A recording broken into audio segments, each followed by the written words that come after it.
Eli, what's it been like for you this year to become a bigger part of the offense? With Chad, we talked to Chad Morris the other night, and he said it's been a focus to spread the ball around, and especially the last couple of games, we've seen a lot more guys involved, and it's increased your role. How much fun has that been? It's pretty fun, It's good to spread the ball around, have everybody have fun, with the ball. Just we're doing pretty good with it. Big plays are coming for real. Next question is from Nathan King. Hey, Eli. Hey, thanks for talking to us. Bo told us after the LSU game that he feels like he's faster this season. What does it kind of do for y'all when he can be decisive, scrambling out of the pocket like that, and when he can pick up first downs with his legs just when he has a little bit of an opening? He said he feels faster? Well, that's crazy. I didn't know that. I mean, he's been fast, though. I think he worked on a lot with Coach Russell, in the offseason. But that's good. He's usually scrambles all the time anyway. I like his, decision-making on stuff. If we're not open, he's smart enough to, get the first down and, get as much as you can, but get out of bounds, not try to take a hit. I think I told him either Ole Miss or South Carolina game, just get the first down and just go down, bro. I don't want you getting hit at all. We need you, so. Next question is from Jordan Hill. Eli, Gus has said multiple times, this offense is a work in progress, and you guys did show a lot of progress in that LSU game. In your mind, what are the things you guys have to do as an offense to keep that progress going into the Mississippi State game? Really, like I said before, working on details. Just need to execute on some of the stuff that we haven't been executing on. I think we'll get better, throughout the season and practice. We're getting better executing the plays and stuff like that. So just keep getting better. Everything will fall on our hand. Next is Brian Matthews. Eli, thanks for speaking to us. I wanted to ask you about Zevion Capers. What have you seen out of him so far, and how much has he developed over the course of the season? I think he's developed pretty well, from coming in, fall camp, seeing him play and practice, how he practiced. He works hard, he's a good route runner. And I was happy to see him score, honestly. I was real happy, What do you see as his future here at Auburn? Big things, really, sky's the limit with him. He just has that mentality. He just, stay focused, stay humble. He's going to get the job done. So that's really what we need. Next question is from Gianna Hahn. Hey, Eli, kind of going off of what Jordan was asking about the offense. Earlier they were saying that you guys started off with plays that you felt confident in. Now that you have some rhythm going, do you feel like you can open up more of the playbook? And what do you really think we can see out of you guys as you move into this next half of the season? I mean, we've been opening it up. More explosive plays coming, we just do it week by week, we just focus on how the defense is going to play things, so we just go base it off them. But I think we'll have more explosive plays for sure. Next question is from Jeff Shearer. Eli, you took over punt returning a game or two ago. What do you enjoy about that role, and what do you hope to bring to that role? It's funny because when I was in 8th grade, I got a punt return, and I got killed once I caught the ball. And really, I stopped doing punt returning. I did a little bit in high school, but it really wasn't my thing. But I started to enjoy it more as I got in college and really just getting more comfortable with it. And I think I have some big plays at punt return coming up. Next question is Jordan Hill. Eli, Saturday's game against Mississippi State will be Coach Malzahn's 100th as the head coach there at Auburn. What has Gus meant to you going back to when you were being recruited to the time you spent as a part of this program? Really just like another father figure, really. He calls me Old Eli. I got the nickname when I was a freshman. But yeah, really just a father figure. He's been good to me, good to my family, and good to the team. Our next question is from Jason Caldwell. Eli, you're averaging 10 yards a carry for your career. Do you ever walk around, running back room, stick your head in, all these guys saying, hey, you need to give me some more carries? No, I don't, but I think I'm a running back anyway, running back and receiver, so, I take it, but I didn't know that, though. That's crazy. I didn't know that. Is that a part of your game, though, just with the ball in your hands, do you feel like that when you get the ball that you turn into a running back? Yeah, for sure. Next is Tom Green. Hey, Eli, I think Gus has said it a couple times over the last few weeks that Eli equals stability. Just what's it mean to you to kind of be that steadying force for the offense? A lot of attention's gone to Seth and, Anthony does that mean? Really just, other teams got to focus on all three of us. And the running back game, too, and quarterback. But, they just got to look at everybody. They can't guard everybody. So they're going to have to teams going to have to figure out what they're going to do game planning-wise. But, that's good. That's crazy. But the stability for me, how I feel like, it's just, I get the job done. If they need me on third down, whatever they need me to do, I get it done to my best ability. Next is Philip Marshall. Eli, as a receiver, how much does it help you when y'all are able to turn around and hand the ball off and run it consistently? It just opens up things, like deep ball game, intermediate play, and short balls. We just open up, spread out the offense a little bit, just so it's kind of hard, focus on just the defense to focus on run the ball, and you never know if we're going to throw a ball deep or have RPO, stuff like that. So it really just opens up everything. Derick, you guys did such a good job rushing the passer against LSU. What did you feel like was working against LSU, and what are the things y'all can do to make that more consistent going forward? First off, Auburn LSU, always a big game. We had a chance to play here at home in Jordan-Hare, the toughest place to play in college football. We just came in with a coach that gave us a great game plan. We knew that he was a young guy coming in. We had a chance to affect him and be able to do something special. So we came in with that mindset, and everything, just execution, everything worked to the plan. How important do you feel like that's going to be against Mississippi State, where they love to throw a bunch of passes? Very important. We have to affect the quarterback once again. You don't affect the quarterback, that gives them gains down the field. So it's going to be very imperative for us to do our job up front and be able to give the DBs time, be able to do their job. Next is Justin Ferguson. Hey, Derick, what were those 2 sacks like for you? It's been, I think it were your first 2 of your career, and the one big one, of course, that got the touchdown. Just what was that feeling like, finally getting in the backfield and getting those sacks?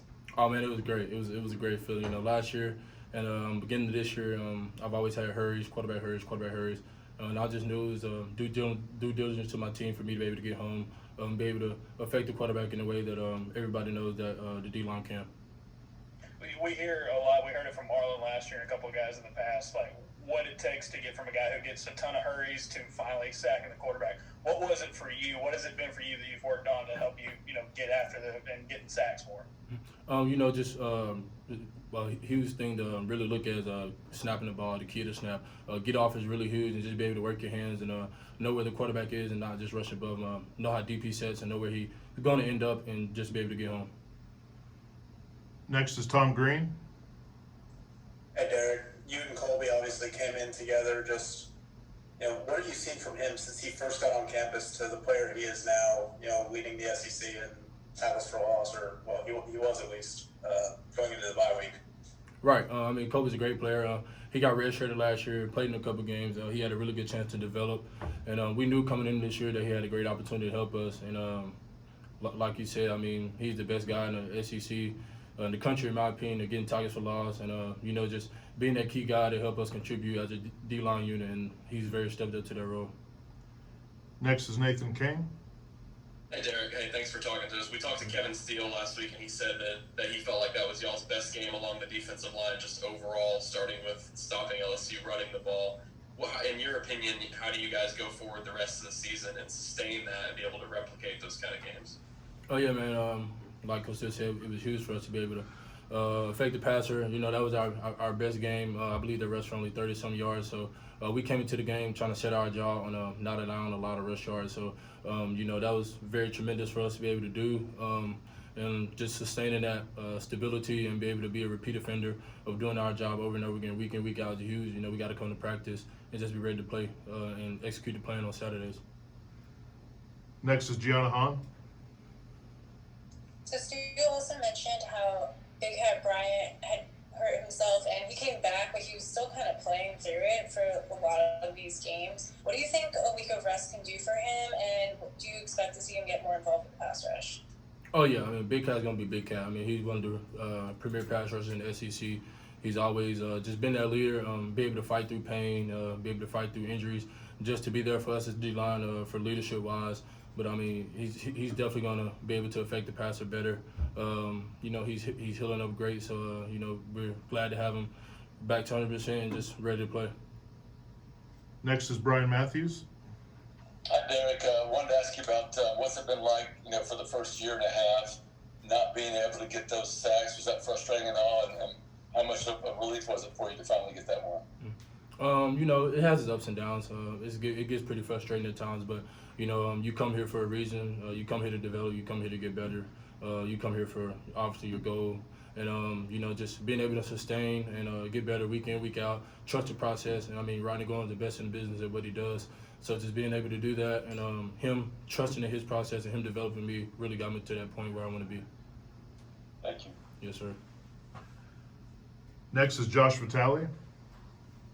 Hey, Derek, it seems like Owen and Zacoby have barely come off the field at all since KJ got hurt. What has their play meant to the defense as a whole the last few weeks? Oh, it's been tremendous.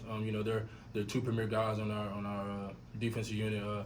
They make all the calls, make all the adjustments as far as the defense goes. So just having those two guys there, being able to play their role, and they're just tremendous, great leaders. They don't want to come off the field, so just being able, you have the guys playing behind you, they have your back, and you have theirs is huge and tremendous for our defense. Next is Jason Caldwell. Derek, how important was it, I guess, for LSU and now moving forward, is it to get guys like Trey Butler, Marquise Burks, getting those guys to give you some depth on that defensive line, especially to give Red and Truzel some blows in the middle? All right, man. It's very imperative that we get those guys ready to go and stepping up to the plate. It's very huge because this year has been a very weird year, and everything that's going on, COVID and all the other aspects that we have going on this year. So just being able to have depth and being able to have those guys step up and play is huge. Next is John Zener. Yeah, Derek, how beneficial is it for you guys to have an extra week when you're facing a Mike Leach offense that's different from what you see week to week? How beneficial is that? Oh, that's tremendous. That gives us an extra week, to game plan and come up with certain stuff that we believe that we have a best chance to execute against that team. They're, like you said, they're an air raid team. They throw the ball a ton. So just being able to come in and set our jaw and being able to fake the passer and do what we do is going to be huge, and having a chance to get this victory in the Starkville. Next is Jason Caldwell. Derek, just on that question, when you watch film and a team only runs it 6 or 7 times a game, how does that change things mentally going in? Because normally you go in with a run-first mentality. How different is it facing Mississippi State? Oh, man, it's really not that much of a difference. You have to play every team the same way you play another. Of course they throw the ball a lot, so we're definitely going to be alert for pass. But teams have tendency to change throughout week to week, game to game. So we're just trying to do the best thing that we believe that we can execute against them, and we're just going to go out there, play our keys, and play ball. Got a few more. First one is Jordan Hill. Derek, Saturday's game will be Gus's 100th game as the head coach there at Auburn. Just what's he meant to you going back to when you were being recruited to the time you spent around him now as part of the program? Oh, man, Coach Malzahn, he's a great guy. I came here for a reason, and he was a big part of that. Just the way he loves and cares for his players is huge. He's invites us over his house, and he doesn't even have to be there. So just to show that love and care, and just the difference from last year to this year is tremendous. He's one of the best guys in the business at what he does. So being able to play for him is huge, and just also being able to have him as my head coach. What was that like to see Saturday after that LSU game, him getting the game ball, and just seemed like it, from what he's talked about it afterwards, it meant a lot to him? Oh, yeah, man, it was great. It was also his birthday week, so I think that was very tremendous and huge for him to be able to receive that game ball. I believe that lets him know that us as a team really are behind him and what he has planned for us, and just being able to follow step by step, arm in arm, and knowing that we're going to defend him with everything that we have. Our last question is from David Pascal. Hey, Derek, I wanted to ask you about Jay Hardy, a freshman from up here in Chattanooga. How has he done, and how has he kind of handled that frustration of being hurt that's kind of limited his opportunities this year? Man, he's handling it great. He's a true warrior. He does everything that Coach Gino asked him to do. He handles every adversity very well. He's a young guy. He has time to develop. He's playing through injury right now, and we're just glad to be able to have him here as a part of Auburn, and he's going to understand the standard. He's going to play to the standard, and we're going to be fine. Thanks, Derek. Yes, sir. All right, Derek. Thank you much for your time. Yes, sir. Appreciate it. Thank you.